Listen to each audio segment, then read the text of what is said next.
We are influencers now. Are we? Yeah, we influence dozens of people. Dozens. This is the Apparently Autistic podcast, Where we unmask the spectrum with real voices. and real experiences. We're your hosts, Keith Holloway, And Bridget Holloway. and I am apparently autistic. Before we get started, just a quick reminder. We're not experts in anything except our own personal experiences and perspectives. Be sure to check out the important disclaimers and disclosures in the show notes. Now let's dive in. Hello, welcome to another episode of the Apparently Autistic podcast. We'll call it a quasi-episode. Quasi-episode. Kind of an episode. Hold on. A dwarf episode, like a dwarf planet. Okay. It's a scientific thing. I can see it. It's not anything else. Yeah, okay. Well, once you compared it to a planet, I figured it was scientific. I wasn't sure where you were going with that, but you redeemed yourself. Anyways, welcome. And we're just checking in this week real quick. We have a short episode to bring you. It's been the 4th of July week, and we spent some extra time with our family and kind of just did some rest and recovery and family stuff on the side. So kind of taking the holiday off. It's kind of common for podcasts and stuff like that to just like repost a previous episode on holiday weeks so they can take the holiday off.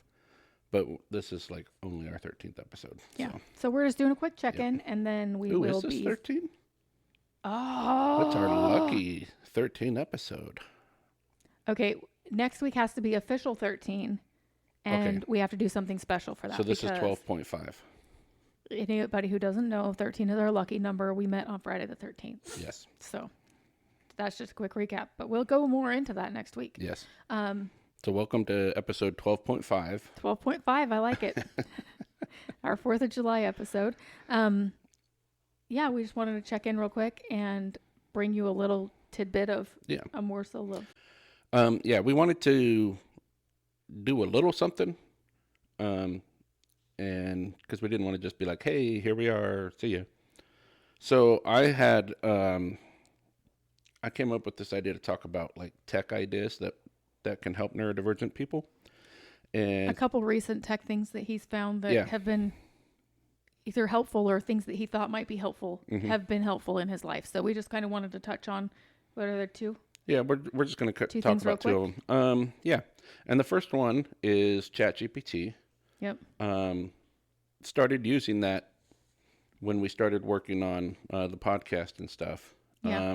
It's really good for like brainstorming ideas sometimes. I think it's funny because you hear AI and I've always been like, oh, I don't need AI to do stuff for me. And I just kind of have been playing around with it a little bit myself too. And it's actually quite helpful. I would caution everybody to always read through what it gives you and vet your sources and make decisions for yourself. Obviously, don't let it do your thinking for you or become less of who you are because of it. It doesn't need to take your life over, but it can be a helpful tool if you use it the right ways. Yeah. So helping you in wording things, helping you in, like you said, brainstorming ideas, complicated math problems, just things that you might need a little boost with. So like some things that I'll use it for usually when I'm working on an episode. I'll have ChatGPT like write the description of the episode. I'll have it brainstorm episode titles. And even when it does that, usually I like mix and match some of I don't think it's ever like given me a full title and I went, I'm just going to go with that. Yeah. But it gives you ideas because we all know, especially as autistic people, it's the hardest time to think about something is when you're trying to think about it. Yeah. Like, you just hit this freeze moment. So I'll use it for that. And then I use it for like personal posts too. I'll basically say, this is what I want to say. Now put it into words that, sound good. Yeah. Well, and it's kind of fun because it kind of interacts with you. It's like, okay, this is what I've got for that. How do you feel about it? Do you want me to do this or would you want more of this?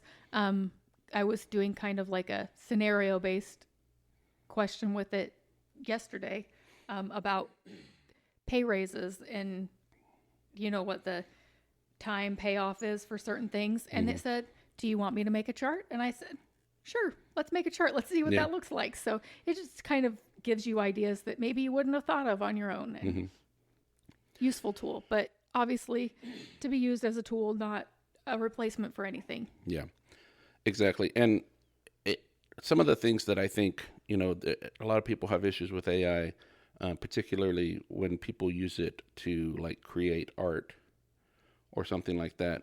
AI, I think, it should be utilized to do the things that either are really difficult for us to do or just like monotonous, or things that we, takes up our time that we don't want to do, so that people are free to do things like create art and whatever. Yeah. So I have used AI to create like a quick image to go along with my post and The stuff. images always have something wrong with them. One time I had 3 hands.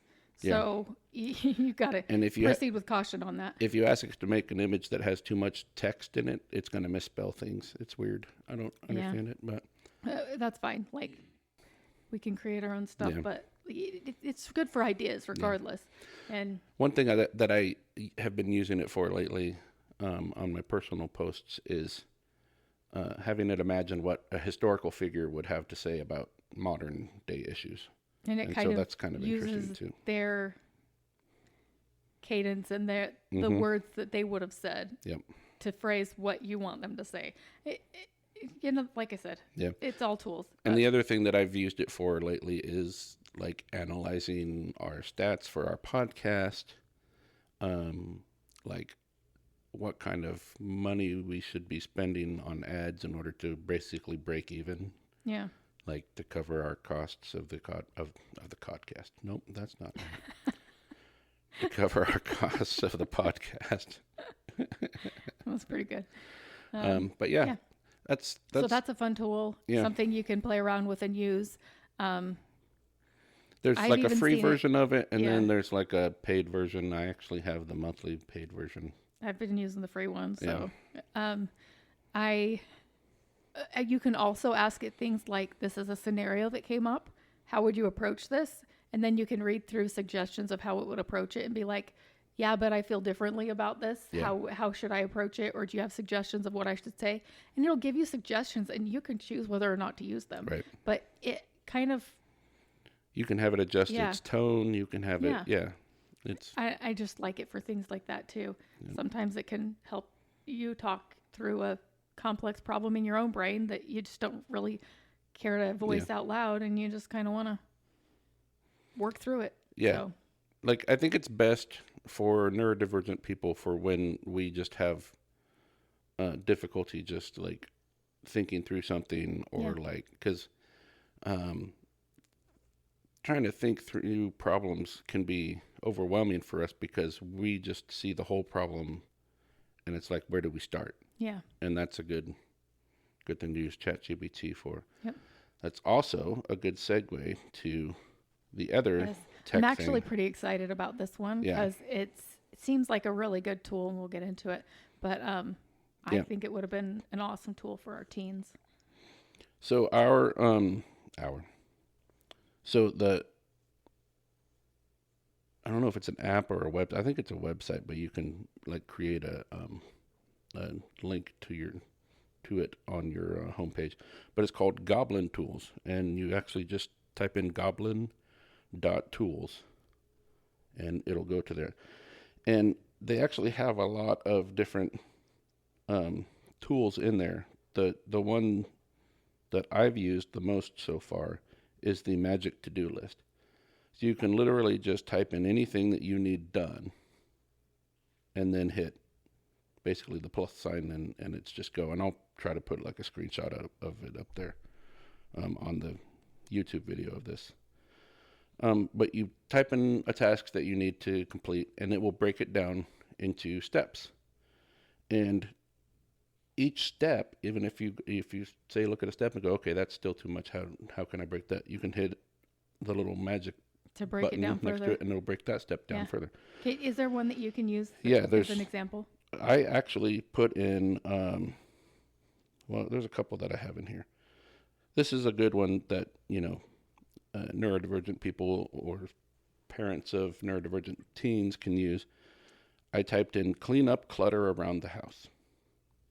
And so it breaks that down into several steps. So it has identify areas in the house that have clutter, gather storage bins or bags for organizing items, remove items from surfaces and floors in each area, sort items into categories, keep, donate, or trash, then clean the surfaces where the clutter was removed, organize the keep items in their designated places, take out the trash and items designated for donation, review each area to ensure it looks tidy, and maintain a plan to prevent further clutter.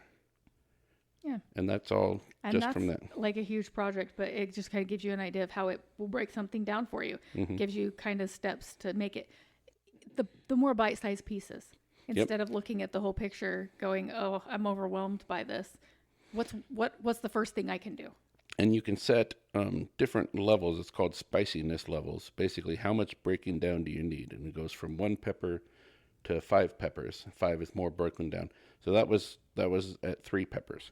So you can like say, hey, I need this broken down Step by step. Give me one at a time. Yeah.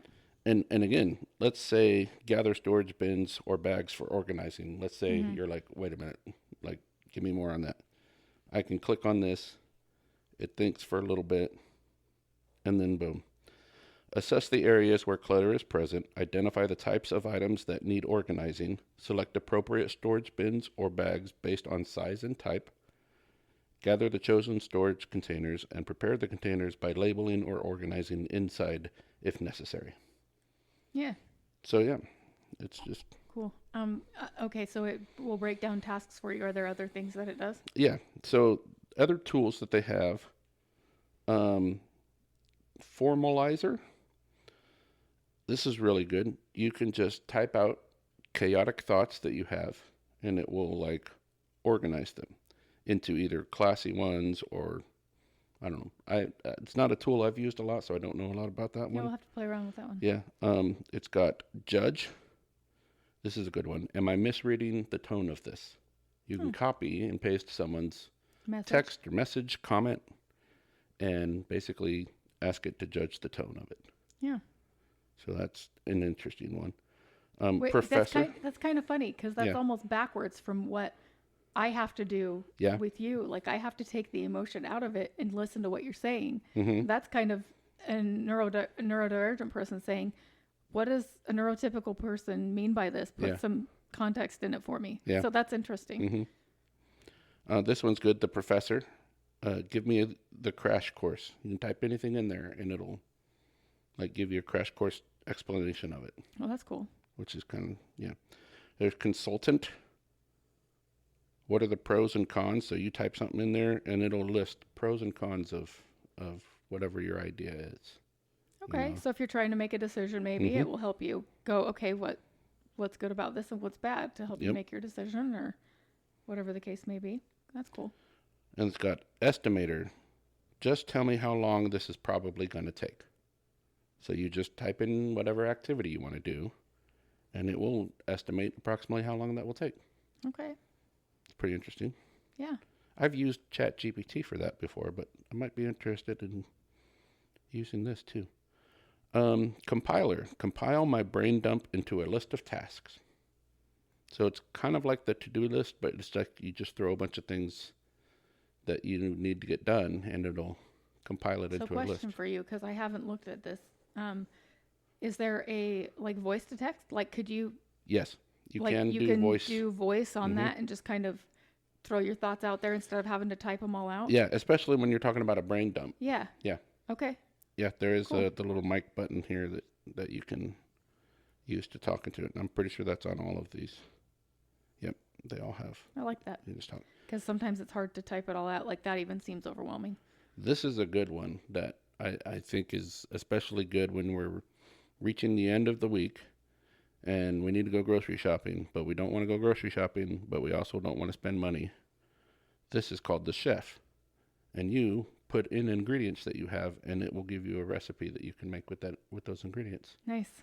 So That's I like cool that. that it has that like in one place. I've seen websites that will do something similar, just tell me what ingredients you have, but like Yeah. to have it be part of this tool is cool for the specific purpose. So yeah, Nice. that's a really cool. Couple tools for Yeah. you to try out, see if they benefit you in your life. Maybe you can tell us about some tools that you use, and we can try them out too. We're all about making people's life easier and, you know, more manageable. So Obviously, there's pros and cons of using tools like this too. We could probably use the tool to tell us those, but probably, yeah. but yeah, you want to be careful. Like you said with ChatGPT, it's pulling stuff from the internet, so you want to double check the sources, Right. make sure that those are legit sources. If you're asking, for information on something, Make sure the information is accurate and make sure it reflects you. Like read through the entire thing, make sure that it doesn't misrepresent you. Don't just copy and paste. Make sure that you're being true to yourself. I had that like relatively recently. I typed in something. I was like, hey, write something up like this, and it wrote it up, and I basically responded with, that doesn't sound like me. Changed the tone to whatever, Yeah. and it adjusted it because it's important that they're still your words. Yeah. Like, but I don't think there's anything wrong with using it as a tool to help organize it in a better way. It's Right. like the message you want to get across, and it's still your words and it's still your message, but it's just using it to help organize those words. I think the takeaway from that is that the technology is there and it might help people have their voice be heard better because it's easier to understand, or Right. it's you're able to communicate those things better with some help. Because there's been a lot of times I've wanted to write a post about something, and especially this is the neurodivergent thing. You get an idea, a thought, or something in your head, and it's going to keep rattling around in there and bothering you until you get it out.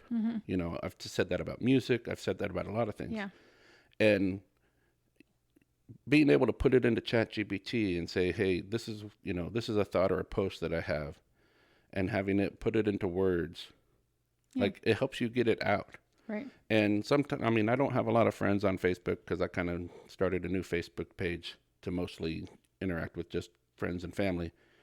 And so probably I don't get a lot of people to read my posts.